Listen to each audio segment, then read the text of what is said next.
Good evening, everybody, and welcome. Feels like it's been a while. Welcome to the first Cabinet meeting of Horsham District Council for 2026. It's on the 21st of January. As usual, I have some housekeeping announcements. Please note the location of the fire exits. Please make sure that your mobile phones and other devices are switched to silent. And note that an audio recording of the meeting is being made and will be published on the Council's website. Can I please remind members to direct questions to the Cabinet rather than officers in the room? Cabinet members will refer to officers if necessary.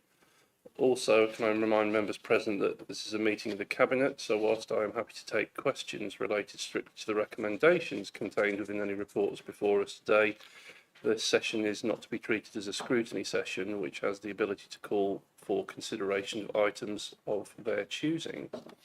Item 1, apologies for absence. I have Councillor Jonathan Taylor. Item 2, the minutes on page 3 to 10 of the agenda. There you'll find the minutes of the Cabinet meeting held on the 19th of November 2025. I move that these minutes are approved as a correct record. Are you in agreement? Agreed. Thank you. Item 3, declaration of members' interests. Does any member of the Cabinet present have an interest to declare relating to any item on the agenda? No, thank you. Item 4, announcements. I have no announcements. Do any other Cabinet members wish to make any announcements? No? Chief Executive? No. No, thank you very much. Item 5 is public statements. No statements from members of the public have been received for this evening's meeting. So, that takes us to item 6, the annual plan on pages 11 to 36 of the agenda. I invite Councillor Tony Franklin, Cabinet Member for Performance, Customer Service and Communications, to introduce the report. Tony. Thank you, Leader, and thanks everyone. Firstly, I'm delighted to be able to present the annual plan for the years 2026-2027. Firstly, just to say there's a lot of work gone into this at all levels, from the CEO, the SLT, and many officers on the council, also cabinet members and other members. Particularly like to mention Jacqueline Case, who's had to manage the various versioning and multiple edits that have taken place over the last few months. Thanks very much to Jacqueline. In the plan, there are 32 discrete activities, and they are all in some way linked to the 4 strategic themes that we set in the plan 23 to 27. I'll just remind us all what those are. They are around people and communities, around inspiring greener futures, building a thriving local economy, and always listening, learning, and improving. With it, I won't go through the full list, but there are some quite significant pieces of work within there. The refurbishment of the Capitol Theatre is a major project in itself, but there are some other very significant projects which will have long-term kind of impact around the provision of leisure and wellbeing services, for example, and also our housing strategy, which we'll be talking about later. Operationally, implementation of food waste collections is almost upon us, and that's another very significant piece of work that has been taking place, and this is really the finalisation of that in this year's, in the coming year's annual plan. There are other activities which have been informed by, for example, the resident survey that we conducted in the last year, or the year that we're finishing up now.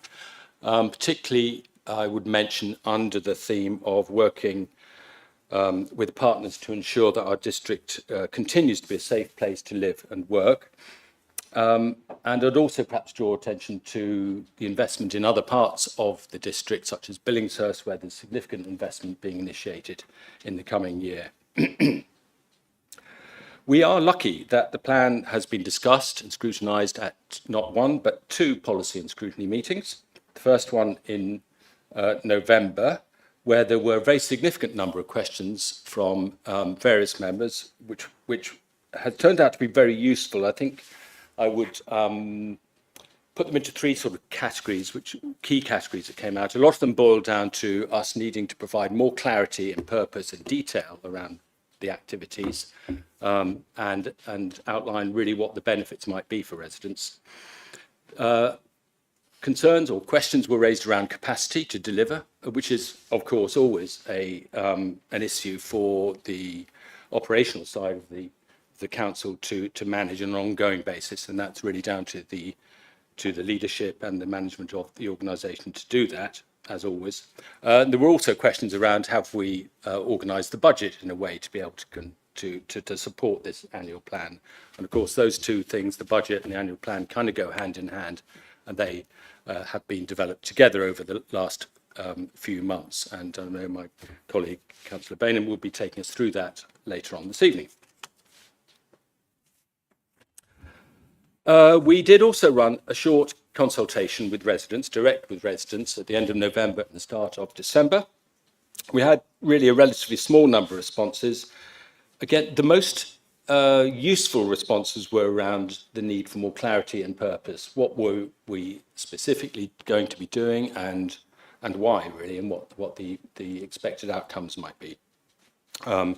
So although it was useful feedback, I think probably if we were to run consultation next time we're developing an annual plan, we might do it slightly differently.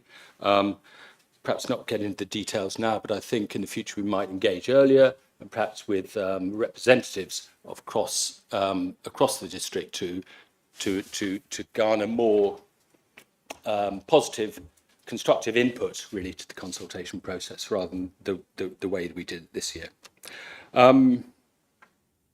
So following the feedback from that scrutiny meeting and that consultation, we rewrote all the activities to try and create a bit more clarity about what we were doing and why. And we then proceeded to the second policy and scrutiny meeting, which took place on Monday this week. Again, we had some useful comments, particularly from Councillor Serkis, who pointed out some small but quite important detail in the management of waste and perhaps the KPI associated with that activity. And to that end, we have issued appendices today to take account of those recommendations that arose out of that meeting on Monday evening. There was also a question about what the impact of LGR might be on some of these activities initiating in 26-27. And indeed, there are some of those activities, for example, the management of leisure and well-being, the housing strategy, where we will inevitably be working closely with those councils and organisations that we're effectively merging with when we know who they may be.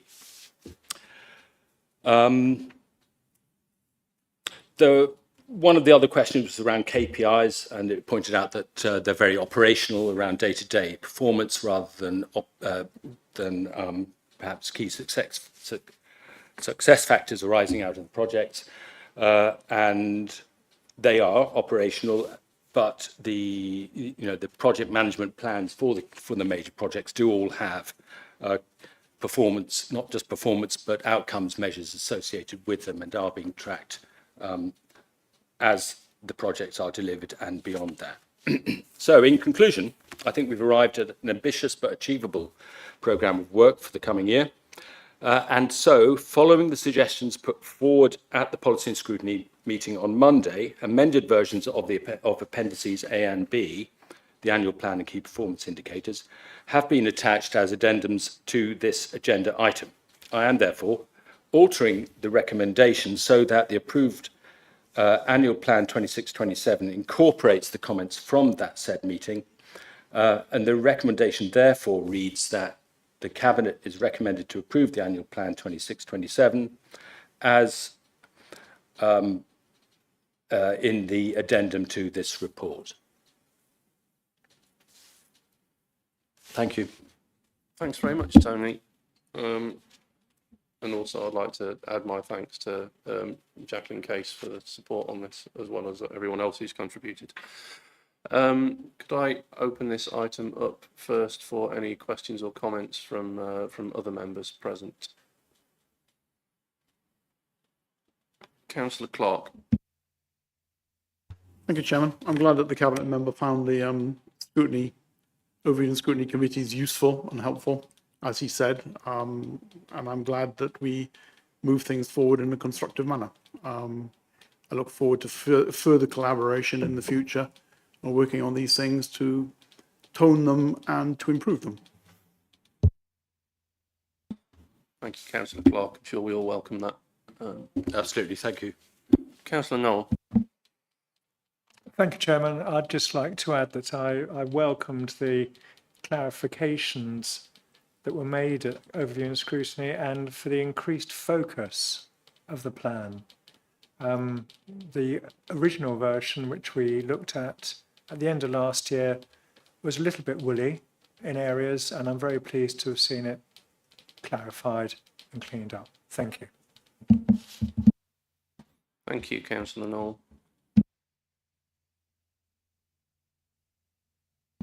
Okay then, any points to be raised by other members of the Cabinet? Perhaps a function of the various steps in this process we've gone through. So that being the case, please could I ask for a show of hands in favour of the recommendations outlined by Councillor Frankland? Chairman, can you say the recommendations as altered, please? I can indeed say recommendations as altered. The results appears unchanged. That's unanimously carried. Thank you very much. Right then, on to item 7 then, the housing strategy 2026 to 2030 on pages 37 to 68 of the agenda pack. I invite Councillor Sam Raby, Cabinet Member for Housing and Communities, to introduce this report. Sam. Thank you very much, Leader. I think this is one of the most important things that we can deliver as a council. I was listening to the radio earlier where somebody was discussing different kinds of jobs you can do. And there are, put into categories. Does your job make any difference in society? If you didn't come into work tomorrow and you completely quit, and there's a large number of people say, make no difference. Anybody that works in housing is the complete opposite. If people stop doing this work, if the team at HDC wasn't providing housing, it would make a huge detrimental difference to our community. So I just wanted to put that out there to have a big thanks right at the start to HDC's housing team and the work that Andrew and Elsa have put in to this strategy to get to the point that we're at. So I wanted to start off there. I'll now go briefly through it. So with the executive summary, so HDC's existing housing and home strategy, it expires this year in 2026. So we need to have something in place. And it was published at a time when the country was just emerging from the pandemic. And although the essential aims and objectives of preventing and relieving homelessness and enabling and delivering the affordable homes the district needs remain, the landscape has changed considerably. Therefore, the council must set a new strategic direction, working with partners to address challenges both nationally and locally. And I'm going to need to pause here just to read something in, because we've had to make some amendments for positive reasons, because this has gone through scrutiny. So I'm just going to read this before I get on to the executive summary, because immediately there are changes to that. So I'm going to read the words to make sure I get this on the record correct. So, following suggestions made at Policy and Scrutiny Committee, the amended version of the strategy has been attached as an addendum to this agenda, and I'm therefore altering recommendation 1 so that the approved housing strategy incorporates the comments from the Policy and Scrutiny Committee, and the recommendation will therefore read to approve the Horsham District Council Housing and Homelessness Strategy 2026 to 2030 as set out in the addendum to this report. So this will explain why, when I read the next bit, there is a minor change. So the 6 key objectives. So in front of it will say to reduce rough sleeping. It should in fact read aim to reduce rough sleeping. And 2, aim, it currently reads as prevents all forms of homelessness. It should read aim to prevent all forms of homelessness through early intervention and partnership working. 3, increase accommodation options and reduce reliance on temporary and B&B accommodation.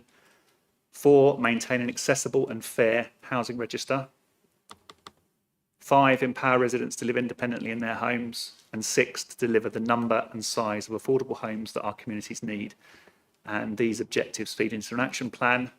Annual reviews will ensure the strategy remains very relevant, agile and data informed. And before I read the recommendations, I just want to say that this has been a quite substantial piece of work. It shows that it's a key priority for the council. And even in holding a summit, and the work to pull this together has already started to build relationships with key partners which have moved things on. So I'll work with Saxon Weald, who are now very much aligned with the council, and it's great that we've got a good housing provider who are looking at how they can integrate to get housing for residents. And with our housing register having so much more pressure, particularly for larger units, we really are having to work hard just to maintain the levels that we've got and to prevent people having to wait a phenomenally long time for housing. We're not Westminster, where I've heard that it can be 100 years before you'd get a house. But if you're waiting 5, 6, 7, 10, 11 years, that's a huge difference to a family being able to get on with their lives and deal with the stresses of just bringing up children, looking after relatives. Okay, so I'm going to go on to the recommendations. The recommendations are that the Cabinet is recommended to approve one, which I'll reread again. Sorry, I should have read this in here.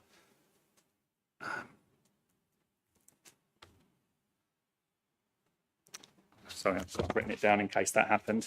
Following the suggestions made at Policy and Scrutiny Committee, so it should read to approve the Housing District Council Housing and Homelessness Strategy 2026 to 30 as set out in the addendum to this report. Sorry. To approve the publication of the strategy on the council's website. And 3, to delegate authority to the Director of Communities in consultation with the Cabinet Member for Housing and Communities to make such minor changes to the strategy as may be required as part of the annual review or otherwise, and to arrange the same to be published on the council's website. Thank you, Leader. Thanks very much, Sam. So once again, Councillor Clark. Yep. Thank you, Leader. The Overview and Scrutiny Committee, chaired very ably by Councillor Finnegan, we went through this in great detail, hence the suggestions to the Cabinet Member that have been endorsed. Also, we looked to heighten the visibility when discussing this of things like advances on CLTs in the district, and also commended officers for the use of S106 funds to enable the unlocking of more properties to meet the need, which I think is a very positive step in the strategy. And finally, noted for the planning side of things that there's a consequence on planning committee members and our planning officers in terms of what this highlights a need for 3 and 4 bedroom houses, which I know in my area we have major problems with, to accommodate either multi-generational families or families with multiple needs in terms of autism and all the rest of it. And I hope that the planning function will take on board and that the housing team will work together with the planning function so that we can generate more 3 and 4 bedroom houses in planning applications rather than 1 or 2 bedroom flats, if you want, and houses. But I think it's a very positive piece of work. Thanks very much, Councillor Clark. I'm glad you mentioned the point about CLTs, community land trusts. It's something I wanted to highlight within this. Obviously there's an awful lot in this strategy and we're very much committed to all of it. But I think as we go through a changing future, I personally believe that, you know, working with Action Rural Sussex community-led housing team and the local community land trusts and parish councils to deliver local needs affordable housing is going to be very important and increasingly important going forward. And not just because of the changes that we're facing in the architecture of local government, but I think we would all acknowledge that when trying to advocate for or deliver more housing units in whatever place, there are often many legion objections to actually doing this. But one of the ones we often hear is, and none of these are for local people anyway, or they won't be for anyone around here. Now, community land trusts in and of themselves are not a silver bullet that are going to solve that problem, but I think it's something that can potentially be have more impact than the simple, tangible numbers of what it's doing in trying to actually address some of those concerns. So that is something that's close to my heart and something I'm looking to explore going forward. I didn't know whether Sam wanted to pick up on any of the other points that Councillor Clark raised, or perhaps Councillor Fletcher from the planning perspective as well. Thanks. Yeah, no, I thoroughly agree about the need for it to be linked in with planning. And I know that that's one of the things that Elsa's been very, very strong on, is contacting people to make sure that the mix can be shifted. And it's the first thing that I read whenever I'm on planning committees. I go straight to the housing mix and I look, and I can see that often it's something that developers have said, we've listened and we've adjusted it, but it's maybe something we need to get in earlier, particularly with some of the bigger schemes. So that's really positive to hear from that. And I'm very pleased to hear from your comments, Councillor Clark. Anything extra on that, Ruth? No pressure. No, just supporting that as the principle going forward here. Thanks. Any other members present comments on this item? No. Any other points to be made by other members of the Cabinet on this item?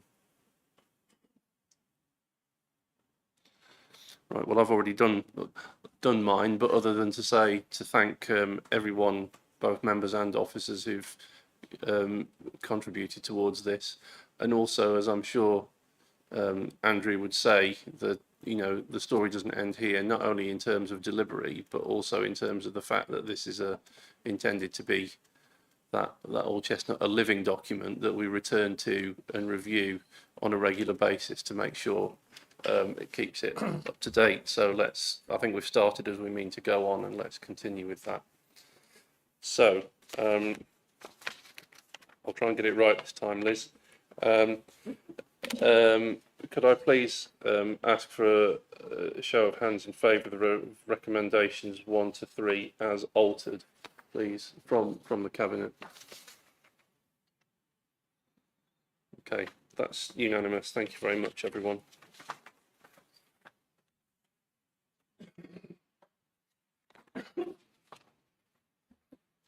Item 8 then, Local Authority Housing Fund, round 4 on pages 69 to 74 of the agenda pack.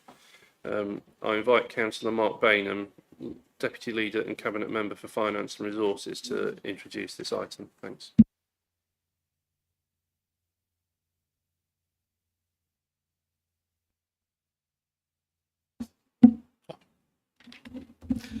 Thank you, Chairman. This is in fact very timely because we've just been talking about the housing strategy, and now we have something that actually directly supports the housing strategy.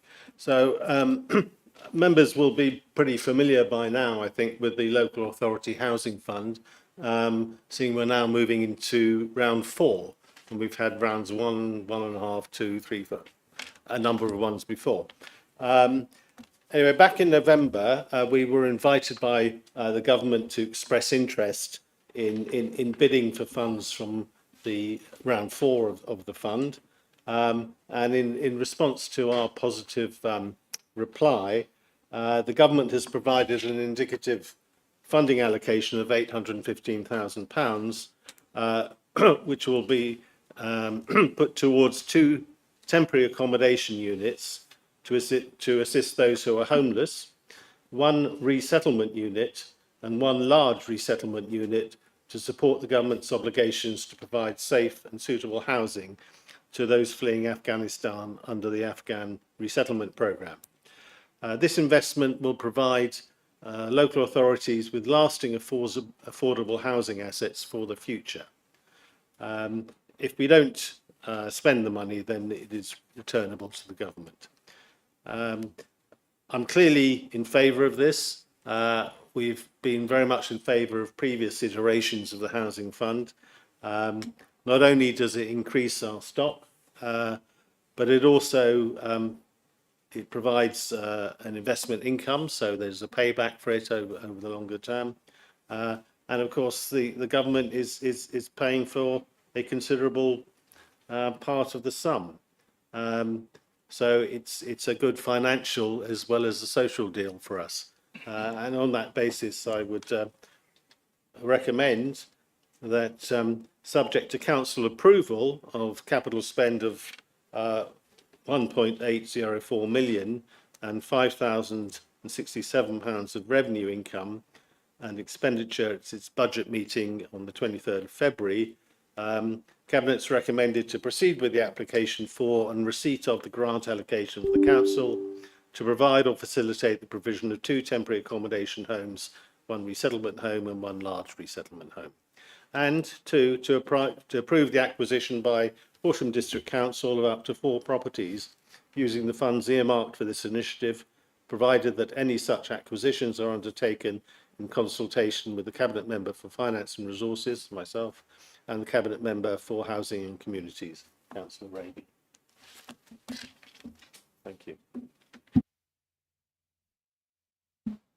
Thanks very much, Mark. Councillor Clark. Thank you, Leader.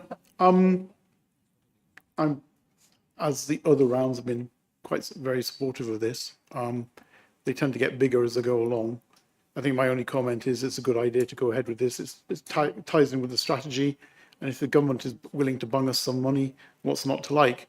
But I think the passing comment I would make is we're fortunate that we have the £1 million to put into the programme in the first place from a capital point of view. Thank you, Leader.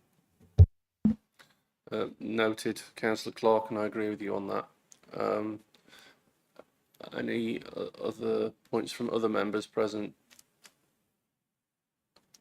No. Anything from other Cabinet members? I suspect Councillor Raby might have something to add on this. Yeah.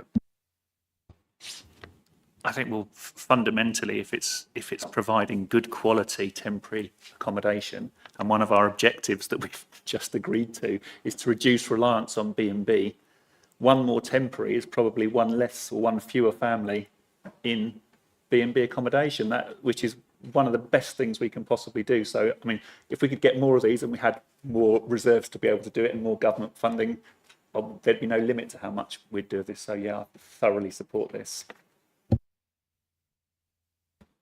Thanks very much, Sam. Anything else from other Cabinet members on this one? I think, yeah, we've been here before and I don't think any of the factors have changed. So I think we can comfortably move forward with this recommendation. So please, could I see a show of hands in favour of that? That's unanimous. Thank you very much, everyone.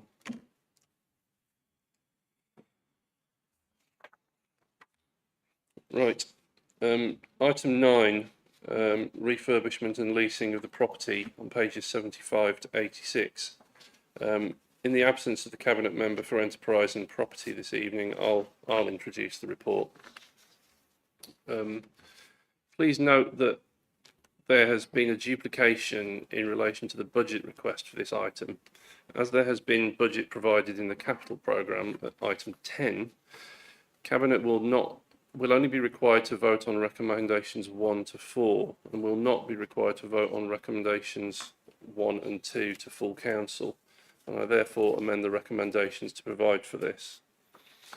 Members will note also that there is an exempt appendix to this item and should be mindful not to disclose any information contained in open session. If members wish to discuss the content of the exempt appendix, they should indicate that they wish to go into exempt session. So also as I introduce this one and as we go on to discuss it, please bear with me if we need to give any consideration to that factor. So this item is in relation to the refurbishment and subsequent leasing of a prominent Horsham building. Approval of capital funding is required to put the premises in a condition that will enable the letting to proceed. The works relate to repairs on the roof structure, windows, doors and paving of the building. It is proposed that these works, along with a contribution to the proposed tenants' fit-out works, will enable the leasing of the premises to a leisure operator for a 25-year period. These actions are essential to ensure the successful revitalisation of the premises and its transition into a thriving leisure facility, benefiting both the local community and the council's long-term interests. The financial elements of the leasing arrangements are detailed in the exempt appendix, which, as just outlined, we cannot discuss in open session this evening. This is outside the, sorry, actually this next bit doesn't mention it was outside of the capital programme, but it is no longer, it's actually within the capital programme. So I support putting to the vote the 4 recommendations included in the report for approval at this Cabinet meeting, and that Cabinet recommends to full council. See, I've had things have changed. I no longer need to actually recommend to full council the budget. So essentially, it's put the 4 recommendations included in the report for approval at this Cabinet meeting. There you go. So if I haven't thoroughly confused everyone at that point, I'll invite any questions or comments from other members present. Councillor Clark. Sorry, Leader, me again. We scrutinised this quite heavily on Monday in an exempt session, so I'll be careful what I say. When we went into this exempt session, I wasn't convinced that this was a good use of £1 million, even though the Director of Finance said to me, well, you know, what else are you going to do with the building? So you might as well revamp it and refurnish it, even though it's going to cost us over £1 million. Things came out in the exempt session that then made it palatable, and therefore I'm quite happy that I think it's a good decision, and I think it's a good thing for us to push forward with. Thank you. Thank you, I Councillor was very Clark. careful to skate around the delicacies. Yes, indeed. Quite so. I thank you for that, and I completely understand where you're coming from in that as well. Anything from any other members present? Okay. Anything from other members of the Cabinet on this item? No? Okay then. Right. There's all sorts of eventualities that I'm not going to have to dwell on because we didn't go into exempt session, so that's great. Okay then. So therefore, can I ask for a show of hands for those in favour of recommendations 1 to 4, please? Thank you very much. That's unanimous.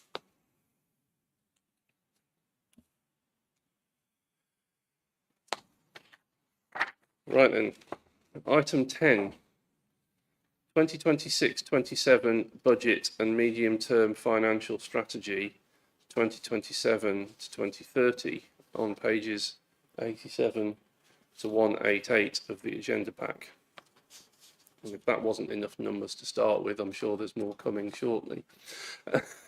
I invite Councillor Mark Bainham, Deputy Leader and Cabinet Member for Finance and Resources, to introduce the report. Thank you very much, Chairman. First of all, I'd just like to say this subject was aired at some length at Policy and Scrutiny two nights ago. And inevitably, there's going to be an element of repetition in what I say. And given that there are a number of members in the room who were present on Monday, I just ask for your forbearance on that. As the leaders already said, this is a very long report. It's around 100 pages. There's an awful lot of detail in it, and there's an awful lot of work has gone into putting that together. So I would like to offer my thanks particularly to Dom and Sam and all the finance team, because I'm acutely aware of the efforts that are required. So looking at the budget coming forward, which we'll be voting on in February next month in full council, the background to it is that our revenue requirement has gone up quite significantly. In fact, up by a figure of around £5 million. And that is mostly accounted for by the effects of one, inflation, inflationary pressures, and two, also an amount for food waste, because although we're getting some subsidy from the government for food waste, it doesn't actually cover the full cost.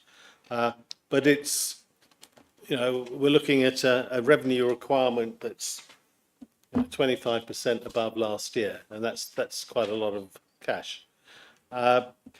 Against that, we have been subject to review under the government's fair funding formula, and although we were given some notice that we would not do particularly well out of that, the final result is that we have a reduction of 4.3% in our core funding.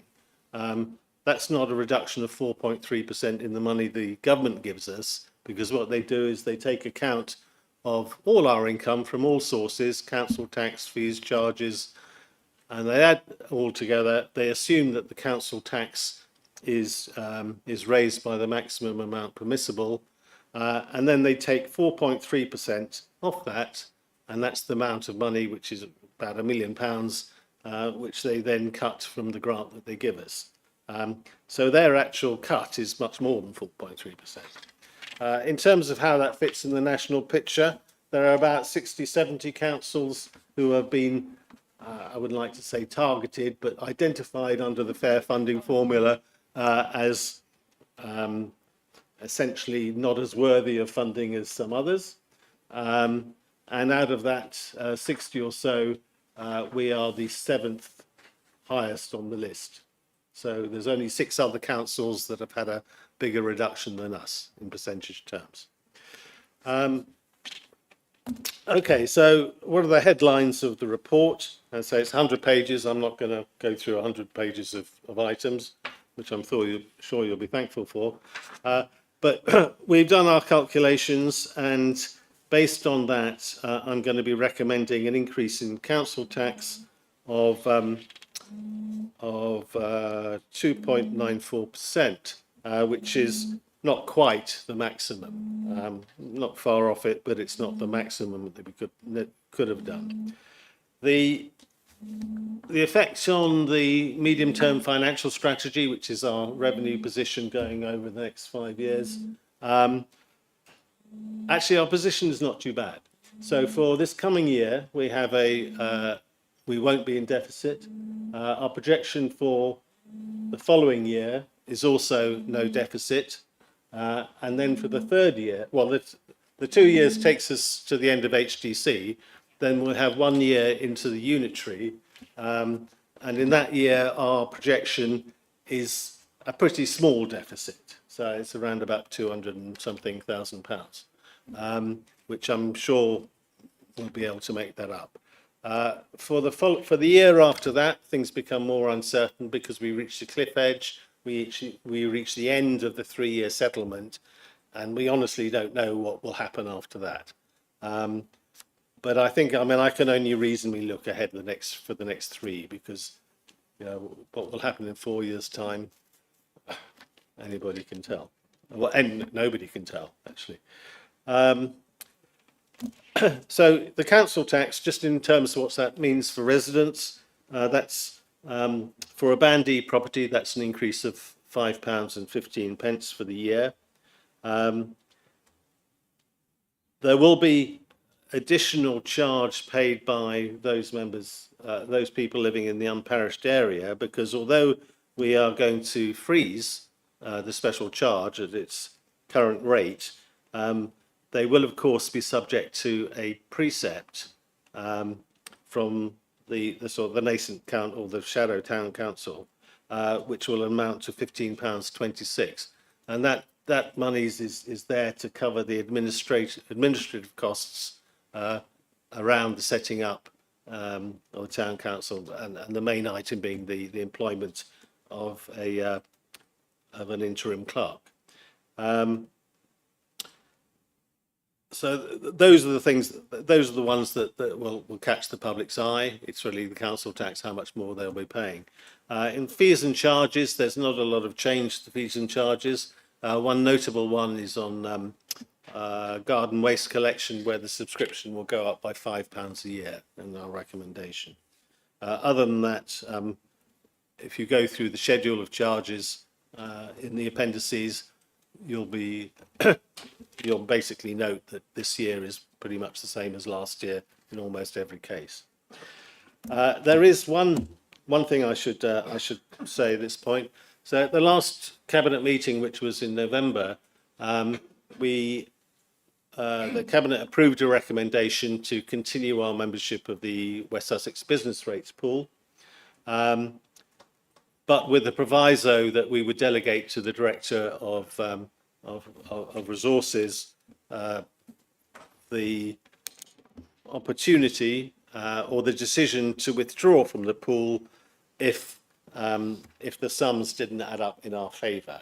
And at that time, we didn't know what the sums were going to be because we hadn't had the relevant information from the government. We've now had a certain amount of information. I wouldn't say we know everything, but it's the government reset severely increases the risk associated with an actual loss by being part of that pool. So the director of resources met with his colleagues just over a week ago. His colleagues being his peers around the other councils in the pool, or in fact all the West Sussex councils. And they actually came to the unanimous decision that none of them wanted to be in the business rates pool. So they're de facto, there is no pool to be a member of. So it's not really, it's not a decision to withdraw really, because it doesn't exist. I mean, clearly the funds that are currently in the pool remain, so they don't just disappear because there's no pool. And in fact, they are principally earmarked for covering costs of local government reorganisation. It's about £20 million. However, the pool could re-emerge next year, because once we know a little bit more about the effect of the government reset on business rates, it may become advantageous, and in those circumstances we will review whether or not to join a pool that may or may not exist. However, the following year, we will de facto be in some sort of pool anyway, because we will have merged with at least two other authorities, maybe more. We don't know. Okay, so those are the sort of the main headline points, I think, of the budget. So I'll just sort of get to the recommendations. They're quite long. Would you be happy for me to say recommend the recommendations as appear on pages 88 or 89, or would you like me to go through them in detail? Not seeing much objection around the room to that, Mark, so I think we'll go with as read, yes. Okay, then in that case, I make that recommendation. Thank you. Councillor Clark? You haven't indicated, but you did move your microphone, so... Well, repetition works both ways. Councillor Yes. Bainham would have heard quite a lot of this, but the cabinet members haven't heard it. So I'll start from there. Essentially, we went through the open scrutiny, did have a number of questions, not enough in my opinion, but they ask a certain number of questions. I would have been happy if there'd been more in more depth, but never mind. One of the main issues to do with the budget is effectively the treatment of the reserves and capital funding. Essentially, capital expenditure levels and lack of effort to replenish the capital receipts. If we look at capital, the spend at the moment, we spend about 8.1 million of an 18.4 million budget. The forecast is about 14.2 at M9. which basically means some capital will slip into next year. Achieving 14.2 million would include us spending 6.1 million over the next 3 months, which is a big ask. Anything over 70%, which is 12.9 million, would be a good effort. Therefore, we're looking at slipping another 2 million into next year, probably. So that means that looking at the budget, we're looking at more like 28.7 million of expenditure rather than 26.7. Because we're looking at probably spending about 85% this year. But the issue is, if you look at Appendix F and the fall in the reserves, it's basically falling to 4.1 million by 2030, 10 million by the end of this council.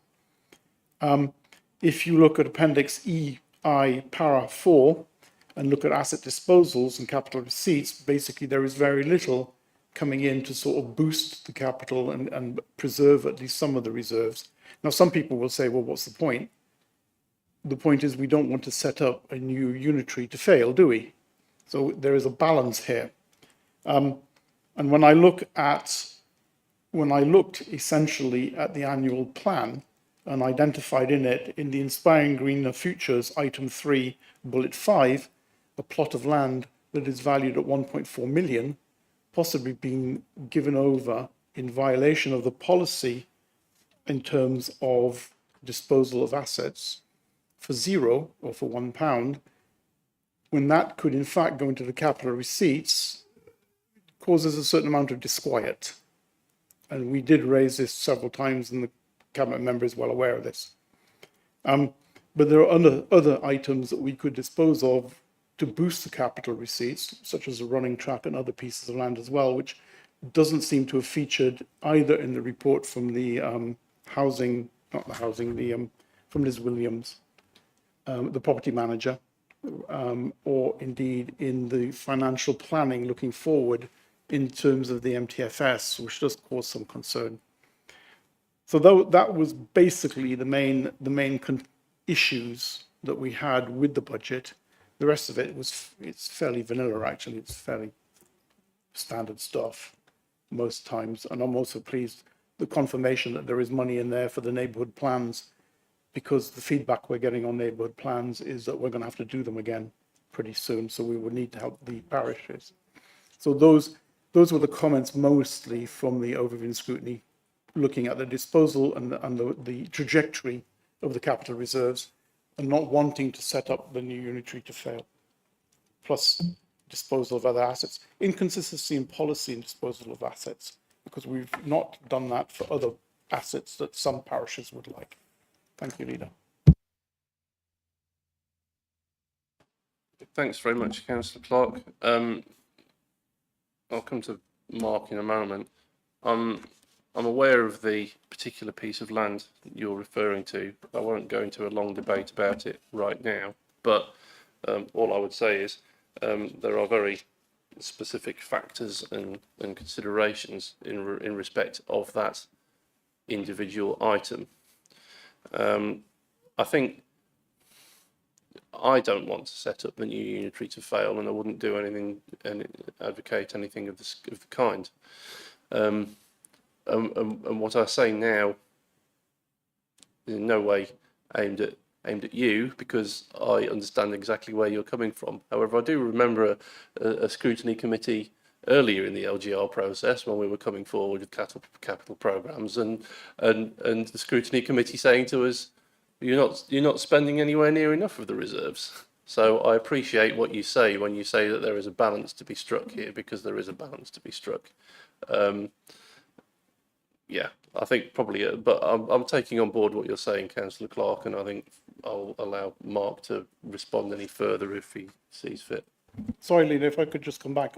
The point I was making is also inconsistency in application of policy, where we have a clear policy for certain things, and we seem to be inconsistent in the way we're applying it. And there's a danger of that, that's all.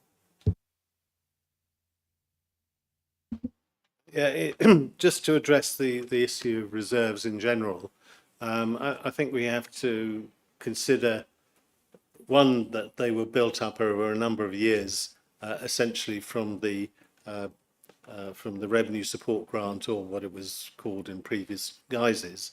And so what we have is quite a significant block of money, which we are holding pretty much on behalf of our residents. And I think the residents have an expectation that the money that is essentially their money, that we are custodians of, is spent on things that are for their benefit. So that's the one side of it. The other side of it is the balance to be struck. So we maintain a comfortable financial position and don't unduly prejudice the finances of whichever unitary comes into place. And you know, it is a fine balance, as the leader has said. But I think we've got as close to right as we can reasonably do so. I would just say something else about the capital budget as well. I didn't really mention it in my introduction, sorry for that. But what we're talking about is a capital budget of around 35 million plus any rollover over a 2-year period. And although we have to set legally a budget for each 12 months, I'm viewing that with a certain amount of flexibility, given the way that projects are delivered. You know, not necessarily in a direct 12-month period, and there will be some over that. So that's just a clarification on that. But yes, I mean, in terms of maintaining the financial viability for this council, I mean, that's obviously one of my main responsibilities in this post. And that's not a responsibility that I'm going to, what's the word, not carry out. Thank you. Thanks, Mark. Other members, any comments? Councillor Knoll. Trying to get my mic. Oh, there it is. Thank you. Thank you, Leader. I am, to echo my colleagues' concerns, I think as a group on this side of the council, we are very concerned about the way that expenditure is going to be going over the next 3 years, because the Cabinet members just told us that year 3 is going to be a deficit year. And that's the year that we are going to be handing over to the new unitary authority. So what are our intentions towards the new unitary authority? And does it depend upon what unitary authority is going to be, or how the unitary authority is going to be composed? Will you change your minds as an administration once you know the composition of the new authority? Thank you. I'll let you go first, Mark, and then perhaps I'll chime in. Yeah, just when you mention a deficit in year 3, I'm just looking at the tables now. It's 120,000. 120,000 is a very manageable amount of money to project for in 3 years' time. I mean, to give you an example, on previous years, we've reduced projected deficits by figures of around 1 million in the year. So I'm not concerned terribly about that amount of money. In terms of your second question, which is an interesting one, which I haven't necessarily considered that deeply, but it won't affect this budget, because we're going to be approving this budget or setting this budget in February. We won't know until the end of March who our partners are going to be, and then there will be a lot of discussion and work at not only on the finance level but at every level with our partners once we know who they are, and that may well affect how we approach the budget for next year, but not this year. So that would be my response. Thanks, Mark. Just from the context of, a bit of context on the LGR side of things, I mean, I can honestly say when I think about these things, what we do in this district between now and when LGR happens and what projects we want to try and get done. I mean, from point one, from my perspective, it's about what do you actually want to deliver rather than simply getting money out of the door. It's and what determines what you want to deliver is based almost entirely on the needs of this district rather than where we're going to be afterwards. Can only just really honestly say that. And I think in terms of, so who the future partners are going to be, to date, hasn't really been something that's entered my thinking, and I dare say not colleagues either, in terms of what we're putting together in terms of our proposals for what we do. It's been about this place and its people rather than where we're going to end up in the future. So I can only say I don't anticipate it changing as a result of who our future partners are, because it hasn't been based on that in the first place. I think an interesting bit of just context, people may be aware, they may not, but around this MTFS and some of these columns and things, I agree with Mark about the scale of the projected number in 3 years' time of 120,000. I never want to be frivolous about money, but 3 years off and this size of the budget, that's basically a rounding number. But where it sort of kind of takes a little bit of a nosedive on the MTFS is 2029-30. And there's a couple of reasons for that. One is we have a 3-year funding settlement from government that takes us up until 2028-29. So pending any revisions they make between now and when we actually come to the budget meeting, we've got the final numbers. Broadly speaking, we know what's coming in up until 2029. 29-30, we have no idea. And actually, we have even less idea than that, because not only is it the fact that the funding settlement ends in 28-29, but there's a cushion in the funding settlement. So when we talk about, and I'm not saying this entirely for benefit everyone here, because I think people mostly know, but it's for the record, really, and anyone who wants to know. When we talk about this 4.3% cut in funding, it comes in two flavours. There's the flavour that we know about, and there's the flavour that we don't. And that, well, actually, even one of them we're not too sure. There's the revenue support grant. Now, the revenue support grant, when we talk about fair funding and revenue support grant, that is kind of the known, because that's the new methodology that the government's come up with for how much our fair funding should actually be, is that RSG number.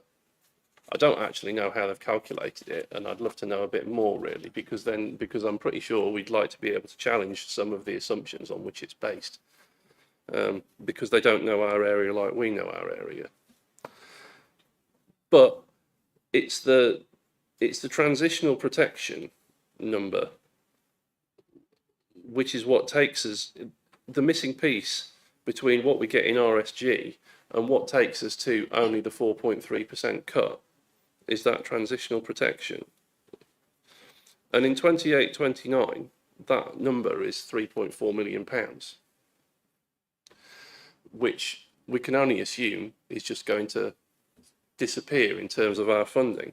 So out of the 5.4 million, and we've got to take a guess at what the revenue support grant is going to be, which is why the number drops from 3.4 million down to 1.2 million, because we don't know. You know, we could have estimated that number at 2.5 or 3.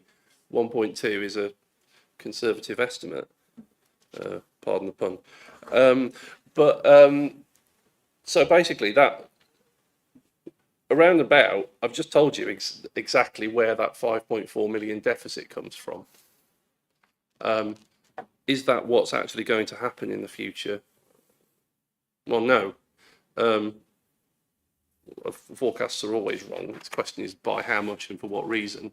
So things will change. But so unfortunately, what I've just said doesn't really give you an awful lot of answers as to what the solution is in the future. But I think it's important to know, at least at the outset, where the problems are coming from and what's driving the issue, and it gives us, I think, some comfort about everything else that we're doing. I think, yeah, we're doing everything appropriate for what we're actually in control of for the remaining time that we're in control of it. I think, yes, we shouldn't just say, there are councils out there who are saying, well, some councils are not even showing that 2930 column in their MTFSs. Other ones are saying, well, we're going to publish this, but it's in grey because it's not really us, Gov. I think showing it is important, but you know, it's an awful lot is going to change by the time we get to that year, whether we did anything about it or whether we didn't. I hope that was in some way useful. Councillor Knoll.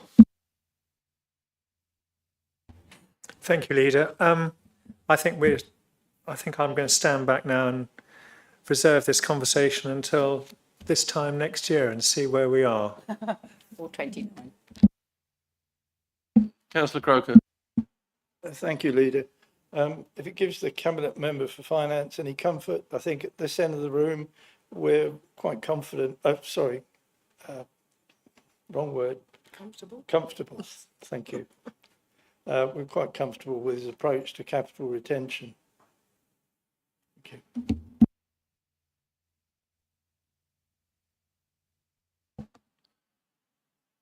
I think with that, I'll see, are there any comments or contributions from other members of the Cabinet? No? Okay then. So if I could then ask for a show of hands in favour of the recommendations as set out.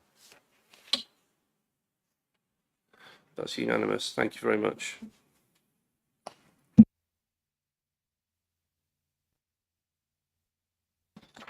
So then, back with you again, Mark. Item 11, 2026-27 business rates discretionary rate relief on pages 189 to 204 of the agenda pack.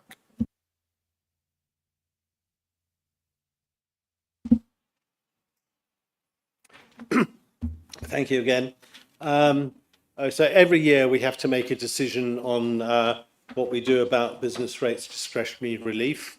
And our recommendation for this year is that we make no change on the system as it currently exists, which provides up to 100% business rates discretionary rate relief for those charities and non-profit organisations who meet the criteria as published. And you'll see the criteria set out in the appendix to the main report. So essentially no change. I'm not making a big case for no change because, you know, if it's the status quo, I think that suits for itself. So if there was a change, then that's when I think I'd have to make a case for it. Thank you. Thanks, Mark. Any points from other members present on this item? No. Other members of the Cabinet, anything to add or ask on this item? I think I'm fairly comfortable with this one. As you say, Mark, it's a case of steady as she goes on this one. So if I could please see a show of hands for those in favour of the recommendation from the Cabinet. That too is unanimous. Thank you very much.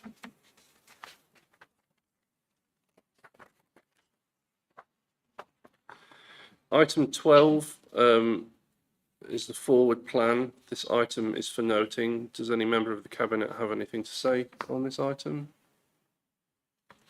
No. Item 13 is to consider matters of special urgency. There are no urgent matters to consider this evening.